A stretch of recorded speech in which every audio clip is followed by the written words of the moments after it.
Alright guys, I am back and this is my WWE Battleground 2013 preview. And I'm looking at the card right now, and this show could be a good show. I think we got a couple of good matches here. I think the tag match could be good between Goldust and I think the tag match between Goldust and Cody versus The Shield, I think that's gonna be a good match.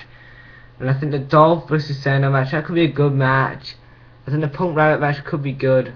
The World Title match, which is a hardcore match, that could be a good match. And the WWE title match, that's probably gonna be a good match too.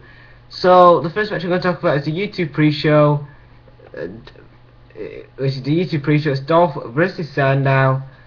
What can I say? I mean, do WWE creative know what they're doing with these two guys? Like, I thought Dolph was going to continue to feud with Ambrose, but obviously not. But why are these two guys feuding? I mean, is this a feud? Because we haven't had any, build up to this feud. They just announced that on this last episode of Raw. Like, if you're gonna announce a pre-show match, can you announce it maybe like 3 weeks before the pay-per-view? To make people maybe to want to buy maybe want to see the YouTube pre-show. I hate how WWE creating. I don't know if what you guys feel about this, but they always announce the pre-show match 6 days before the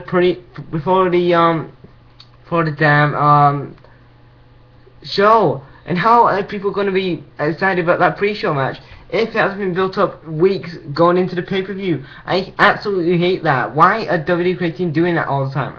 Like, what the fuck are you doing, guys? So I'm gonna say these two guys are on losing streak. Sandow, WWE team, please stop pushing Damien Sandow. What's wrong with you guys? Like, please push Damien Sandow, please. Sandow, is one of those talented wrestlers and stuff. Sandow's a talented wrestler, so please push Sandow. Like, do WWE not know that every person who's held Money in the Bank, except from John Cena, has cashed in Money in the Bank for a World title or a WWE title? Why can you not build him up to be a main eventer? Sorry guys, I was on a bit of a rant mode. Well, cool down. So my prediction for this, I'm gonna say Dolph gets to win, and he can maybe continue, and maybe I don't know what he can do after that. So I'm gonna say Dolph wins the pre-show match.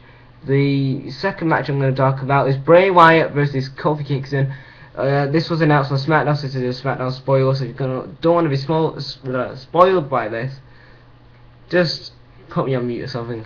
Well, on SmackDown, Kofi defeated Big E, then Bray cut a promo on Kofi, said that he's going to, he cut a promo, then the announcement on SmackDown is going to be Bray Wyatt versus Kofi. So I'm going to say, I'm glad that Bray Wyatt's got a feud. I think this is going to be like a mini feud till Kane comes back at Survivor Series. So then we can have Kane and Undertaker versus the Wyatt family. So I'm going to say, for this match, I'm going to say Bray Wyatt needs to win. So I'm going to say Bray gets the win and continues, and then they're probably going to continue this feud going to Hell in a Cell. So I'm going to say Bray gets the win on that one. The second match I'm going to talk about, the Intercontinental titles on the line, Curtis Axel versus R-Truth for the Intercontinental title. I'm going to say Curtis Axel goes over here and gets the win. It's kind of sad that Curtis Axel was, he's got wins over John Cena and Triple H, and now he's jobbing to R-Truth. Like, oh, it's just so bad. I mean, Curtis Axel could be a main eventer. It's just WWE creating, they just don't know how to book Curtis Axel. Like, it kind of pisses me off that he's a talented wrestler. Okay, his mic skills, only thing that holds Curtis Axel back is his mic skills, but he is a talented wrestler, so I'm going to say that Curtis Axel gets the win over R-Truth. And R-Truth doesn't need the US title anyway. Not the US title, sorry, the IC title. The fourth match I'm going to talk about, Cody and Goldust versus Rollins and Reigns from the Shield. I'm going to say, and if Cody and Goldust lose, they will not work for the WWE again. I'm going to say Cody and Goldust go over because the Shield haven't got because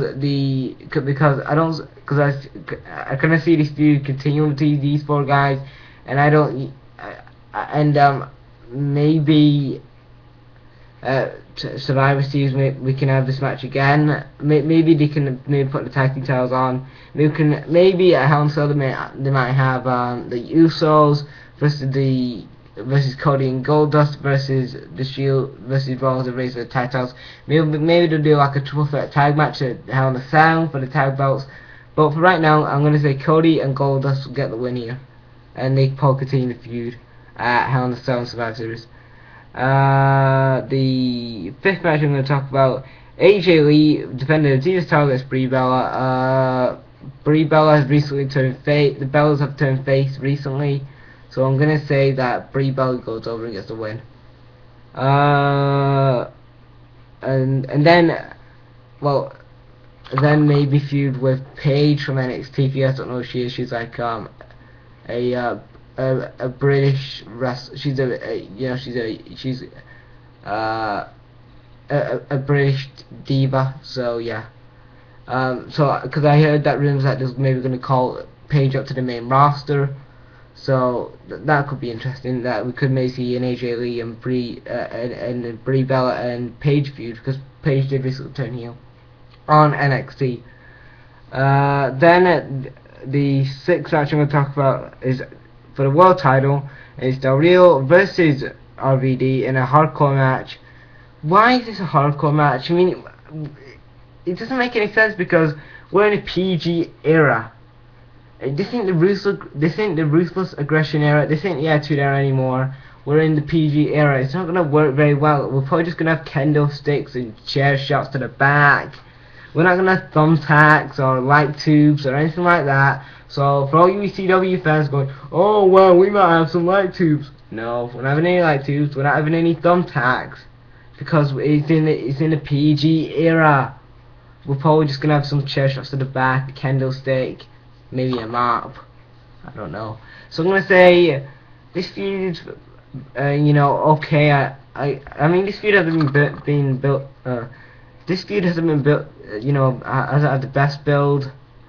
I'm gonna maybe say RVD gets the win, and maybe Sandow cashes in later on in the show. After the match, maybe Ricardo lays him out with a chair, hits him maybe with a chair in the back, and then Sandow comes out and cashes in when you like maybe, and then we can have Sandow and RVD feud. I don't know, but for that match I'm gonna say RVD gets the win, and then Sandow cashes in after. Then the final match I'm gonna talk about, which is the seventh match of the night, is WWE title. WWE title is going to be on the line. Well, it is vacated. D. Bryan versus Randy Orton. The winner will become WWE champion. This feud has been really built up. I'm excited. Oh wait a minute, I did forget about a match there. There's one match I gotta talk about in a minute. But for this feud, I really enjoyed this feud. I'm glad how D. Bryan's been, taking out the Shield, and he did defeat Rollins, and he defeated Ambrose. And I've been, this feud had some really good build up. I'm really excited to see what they're going to do at Survivor Series, because maybe they might do Team D. Bryan versus Team Orton, or Team Triple H versus Team D. Bryan. I don't know if they're going to do that. I kind of see that this is I don't know. This feud's probably going to end at Hell in a Cell, unfortunately. So I'm going to say that Orton goes over, and then finally, at the last pay-per-view that these two guys probably have a match at, I'm going to say D. Bryan gets his win, and hopefully can feud with somebody else, maybe Triple H for the WWE title, something like that. So I'm going to say D. Bryan, Orton gets the win on that one.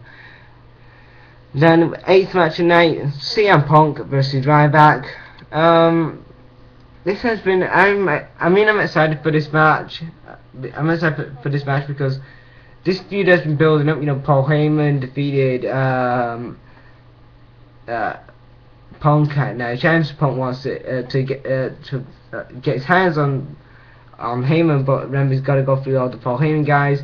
So I'm gonna say Ryback gets the win here, and that Hell in a Cell, CM Punk gets his win back. That's all I see it. And then we see maybe Survivor Series they're probably gonna have Brock versus Lesnar versus Punk 2 or something at Survivor Series. So I'm gonna say that Ryback goes over here, gets the win, and then at Hell in a Cell. CM Punk can get the win back.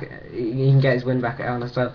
So yeah, so that was my preview video for WWE Battleground 2013. What do you guys think about this card? Leave a comment in the comment section below, guys, and thanks for watching, guys. Brag out.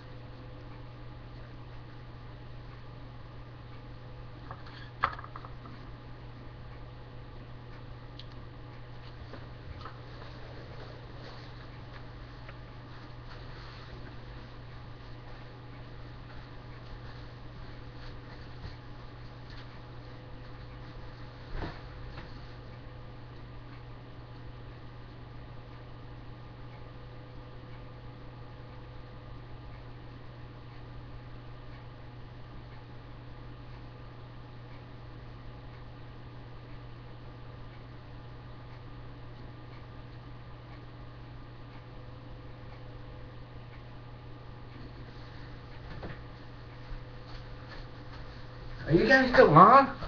Brag out, guys. I forgot to start recording this.